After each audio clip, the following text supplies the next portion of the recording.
Sai cabinet ने कैसे चक्रव्यूह की रचना की है 24 को लेकर जरा इसे डिटेल में समझने की कोशिश करते हैं।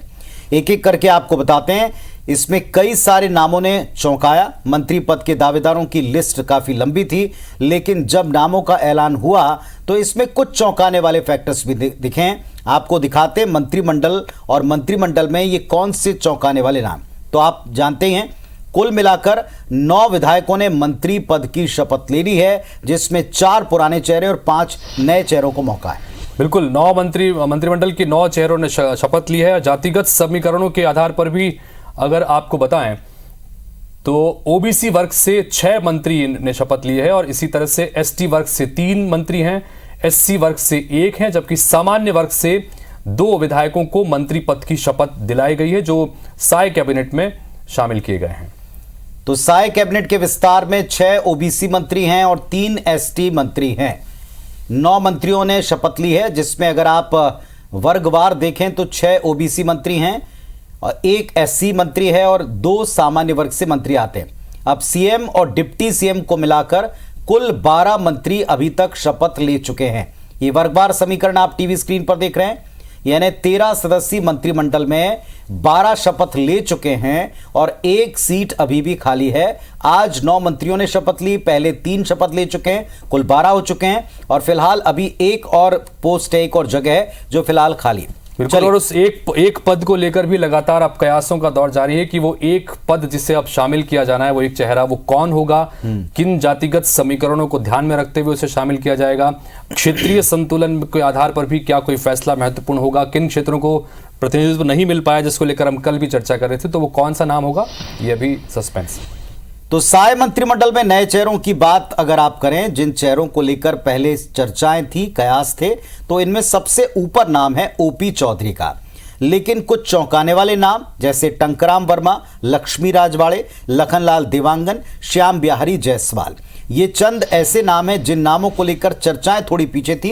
लेकिन फिलहाल आप देखें तो इन तमाम नए चेहरों को, जैसा हमने कहा, नए पुराने का तालमेल भी इसमें आपको दिखाई पड़ता है। तो ये न्यू फेसेस हैं जो आपने देखे मंत्रिमंडल का हिस्सा बनते हैं। और इस तरह से पुराने चेहरों की बात करें जो पहले भी मंत्री रह चुके हैं रमन सरकार के, यानी कि भारतीय जनता पार्टी के 3 कार्यकालों में, ऐसे 3 चेहरे हैं, बृजमोहन अग्रवाल, राम विचार नेताम और दयालदास बघेल, और साथ ही केदार कश्यप भी शामिल हैं। 4 चेहरे हैं दरअसल, और केदार, इन 4 को ये पहले भी मंत्रिमंडल में शामिल रहे हैं और अब एक बार फिर से इन्हें मौका दिया गया, यानी कि अनुभव और पुराने और नए चेहरों का समीकरण। इसीलिए हमने आज कहा हितेश कि आज एक जो चक्रव्यूह है, इसमें नए पुराने, क्षेत्रवार, जातिवार, वर्गवार सभी का संतुलन दिखाई पड़ा है। लेकिन अगर आप देखें आने वाले साल 2024 में जो लोकसभा चुनाव हैं, तो बीजेपी अपने मंत्रिमंडल में क्षेत्रीय जातिगत संतुलन पर पूरा फोकस रखे है। संभवतः कुछ पुराने जो पिछले अनुभव रहे होंगे उसका भी समावेश इसमें दिखाई पड़ता है। और ये कैसे साधा गया, जरा इसको भी समझने का प्रयास करें। साय मंत्रिमंडल में जो चेहरे हैं उसमें सरगुजा संभाग, जिसमें सर्वाधिक 14 सीटें और पूरी एक तरफा बीजेपी के पास गई। अब अगले चुनाव के लिहाज से यहां से 3 मंत्री बनाए गए ताकि ये तीनों संभाल सके पूरे इलाके को। बिल्कुल, मुख्यमंत्री भी इसी इलाके से हैं। इसी तरह से बिलासपुर संभाग की बात करें, बड़ा संभाग है, लोकसभा के लिहाज से ये महत्वपूर्ण है। यहां से 2 मंत्रियों को अपने मंत्रिमंडल में जगह दी गई है। दुर्ग संभाग से 1 मंत्री बनाए गए, जबकि रायपुर संभाग से 2 मंत्री, और वहां भी नए पुराने का तालमेल आप देखिएगा कि एक है बृजमोहन अग्रवाल और दूसरे टंकराम वर्मा, और ऐसे 2 एकदम नए और पुराने फेस को मिलाकर कॉम्बिनेशन दिया है। बिल्कुल, इसी तरह से बस्तर संभाग से 1 चेहरा केदार कश्यप को शामिल किया गया है। रमन सरकार के 3 कार्यकाल में भी वो मंत्री के रूप में जिम्मेदारी संभालते रहे हैं और बस्तर से केदार कश्यप को मंत्रिमंडल में जगह मिली। इसके अलावा बीजेपी के प्रदेश अध्यक्ष किरण सिंहदेव भी बस्तर संभाग से आते हैं। यानी ये कह सकते हैं कि बीजेपी की रणनीतिकार हर फैसला लोकसभा चुनाव के मद्देनजर ले रहे हैं। चलिए, तो मंत्रिमंडल विस्तार के बाद अब सवाल उठा कि किसको क्या जिम्मेदारी मिलेगी, पोर्टफोलियो क्या होगा, किसको पोर्टफोलियो का विभाजन किया गया, किस आधार पर, ये बाद में तय होगा। लेकिन फिलहाल ये चुनौती अभी मुख्यमंत्री के पास में है या सत्ता पक्ष के पास में। तो सुनिए जरा उन्होंने शुभकामनाएं देते हुए क्या प्रतिक्रिया दी।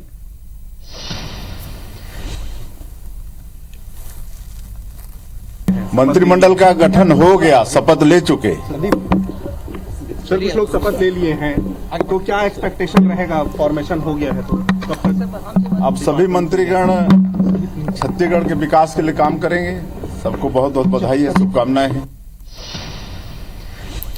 इधर पूर्व मुख्यमंत्री भूपेश बघेल ने साय कैबिनेट पर तंज कसा है। जरा उन पुराने नेताओं से पूछिए कि जिन्हें कैबिनेट में जगह नहीं मिली, उनके दिल पर क्या बीत रही होगी। सुनिए क्या कुछ कहा है। ये तो भारतीय जनता पार्टी के उन नेताओं से दिल से पूछना चाहिए, भले क्या बोलते हैं वो अलग बात है, लेकिन उनके दिल में क्या गुजर रही है वो वही समझ सकते हैं।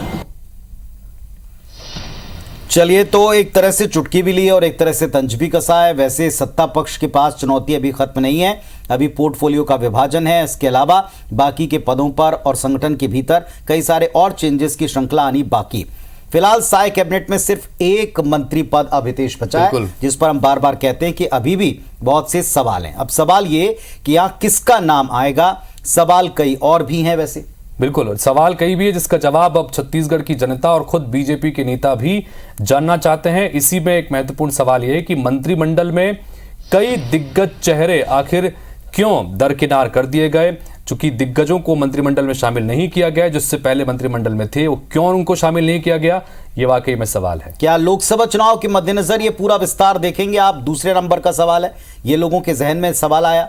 इसके अलावा पुराने चेहरों का क्या होगा जिनको जगह नहीं मिली, जिन पर अभी आपने एक तंज भी देखा। बिल्कुल, मंत्रिमंडल में सरगुजा संभाग को आखिर इतनी तरजीह क्यों दी जा रही है, क्योंकि 3 मंत्री वहां से हैं, मुख्यमंत्री भी वहां से हैं। ये भी एक महत्वपूर्ण सवाल जो लोगों के जहन में भी इस वक्त है। इसके अलावा क्या बीजेपी अगली पंक्ति के नेता को तैयार करना चाहती, बल्कि एक कदम आगे जाकर उसी पंक्ति को संभवतः आगे चीजें संभालनी है, उनको सौंपी जा रही, क्या ये बात है? तो ये ऐसे सवाल हैं जिन सवालों पर अभी कई सारे लोग जवाब तलाश रहे हैं, सत्ता पक्ष के खेमे के लोग भी।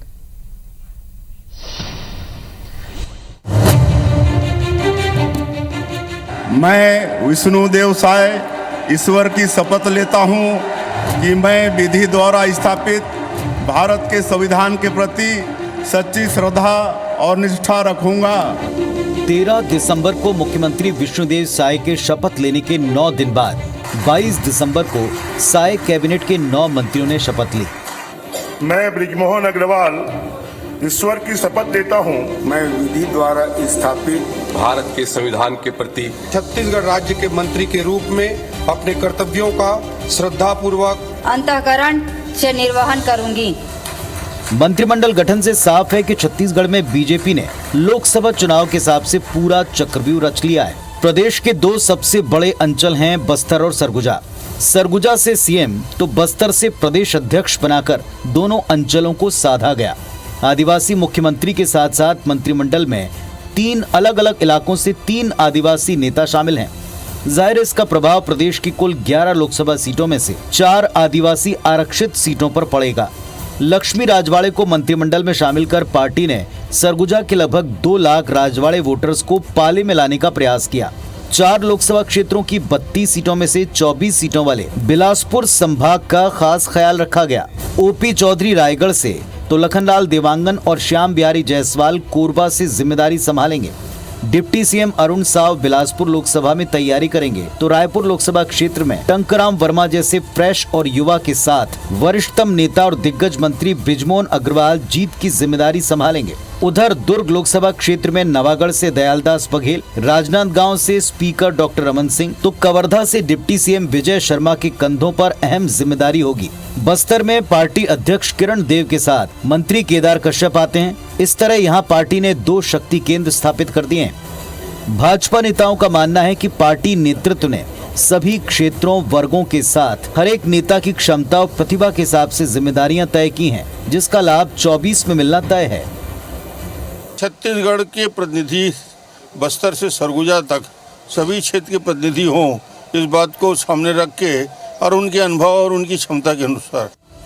इधर राजीव भवन में कांग्रेस की बैठक में 2023 चुनाव में हार की समीक्षा पर कोई बातचीत नहीं हुई। बैठक के बाद प्रभारी कुमारी सैलजा ने कहा कि पिछला चुनाव बीत गया, अब आगे बढ़ना है। कांग्रेस लोकसभा चुनाव मिलकर लड़ेगी। कांग्रेस का दावा है कि प्रदेश की बीजेपी सरकार और साय मंत्रिमंडल में काफी असंतुलन है, जिसका नतीजा 1 महीने के भीतर नजर आने लगेगा।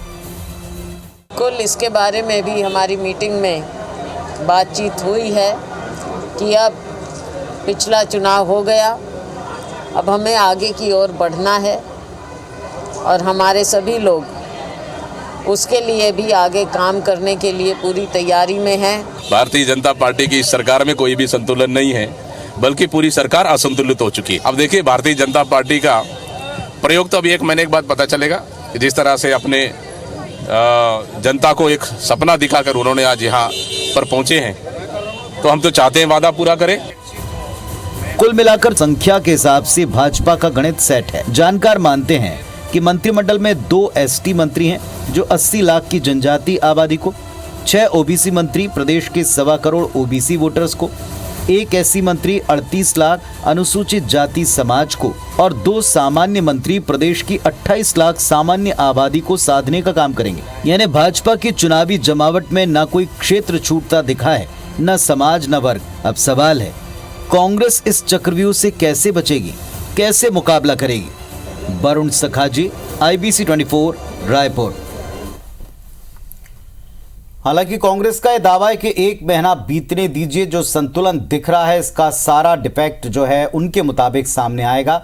बहरहाल उनकी क्या प्लानिंग है, उनकी क्या जमावट है, ये जरूर एक सवाल उनके पक्ष में भी है।